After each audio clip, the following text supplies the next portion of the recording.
بسم اللہ الرحمن الرحیم۔ السلام علیکم ورحمۃ اللہ وبرکاتہ۔ ناظرین، کیسے ہیں آپ لوگ؟ میں امید کرتا ہوں کہ آپ سب خیریت سے ہوں گے، اور میں اللہ تعالیٰ سے دعا کرتا ہوں کہ آپ سب اللہ تعالیٰ کی پناہ میں رہیں، ہر طرح کی مشکل مصیبت سے بچے رہیں۔ تو ناظرین، آج میں ایک نئے وظیفے کے ساتھ حاضر ہوا ہوں۔ آج کا جو ہمارا وظیفہ ہے وہ ان لوگوں کے لیے ہے جو بلڈ پریشر کے مریض ہیں۔ اگر وہ ہمارا آج کا بتایا گیا عمل کرتے ہیں تو وہ بلڈ پریشر کے مسئلے سے نجات پا سکتے ہیں۔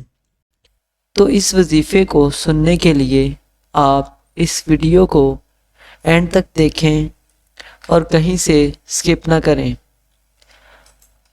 اور ایک بات اور کہ آپ کو پتہ ہے کہ میں وظیفہ بتانے سے پہلے ہم سب مل کر نبی پاک صلی اللہ علیہ وآلہ وسلم کی ذات مبارکہ پر درود پاک پڑھتے ہیں، تو سب میرے ساتھ مل کر پڑھیں۔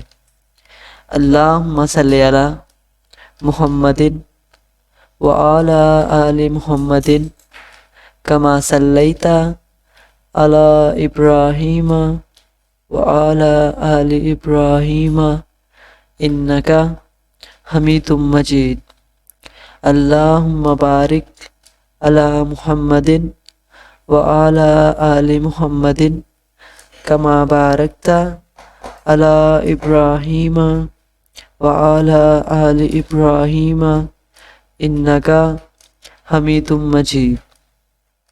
ناظرین، ایک بات جو میں آپ سے کو کہتا ہوں کہ میں جو بھی وظیفہ آپ کو بتاتا ہوں، یا آپ کوئی بھی وظیفہ یا کوئی روحانی عمل کرنا چاہتے ہیں، تو اس کو پورے یقین کے ساتھ، ایمان کے ساتھ کریں، کیونکہ جب تک کوئی وظیفہ، کوئی علاج پورے یقین اور ایمان کے ساتھ نہ کیا جائے تو اس کا کوئی بھی فائدہ نہیں ہوتا۔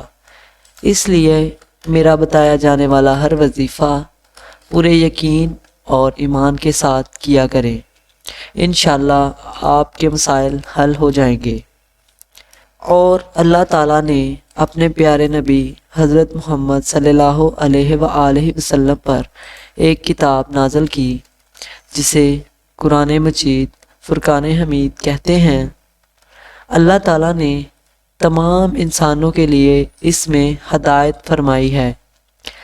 ہم قرآن مجید سے اپنے ہر مسئلے، ہر بیماری کا علاج جان سکتے ہیں اور اس کو حل کر سکتے ہیں، لیکن ہم قرآن پاک سے دور ہوتے چلے جا رہے ہیں۔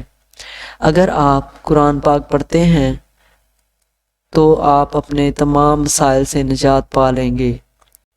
تو اب میں آپ کو وظیفہ بتاتا ہوں۔ جو لوگ بلڈ پریشر کے مریض ہیں، ان کا بلڈ پریشر کم ہوتا ہے یا ہائی ہوتا ہے، تو ان کے لیے آج کا ہمارا وظیفہ ہے۔ تو بلڈ پریشر کو نارمل رکھنے کے لیے یہ پڑھنا ہے۔ آپ نے 101 مرتبہ سورۃ العمران کی آیت نمبر 134 جو سکرین پر نظر آ رہی ہے، آپ نے پڑھنی ہے۔ آپ اس آیت کو پڑھیں، انشاءاللہ بلڈ پریشر کا مسئلہ ٹھیک ہو جائے گا اور آپ نجات پا لیں گے۔ امید ہے کہ یہ وظیفہ آپ کے لیے فائدہ مند ثابت ہوگا۔ اگر آپ کو ہمارا یہ وظیفہ، یہ عمل پسند آیا تو ویڈیو کو لائک ضرور کریں، اور ایسے وظیفے، روحانی عمل اور علاج دیکھتے رہنے کے لیے ہمارے چینل کو سبسکرائب کریں۔ پھر ملیں گے ایک نئے وظیفے کے ساتھ، تب تک کے لیے خدا حافظ۔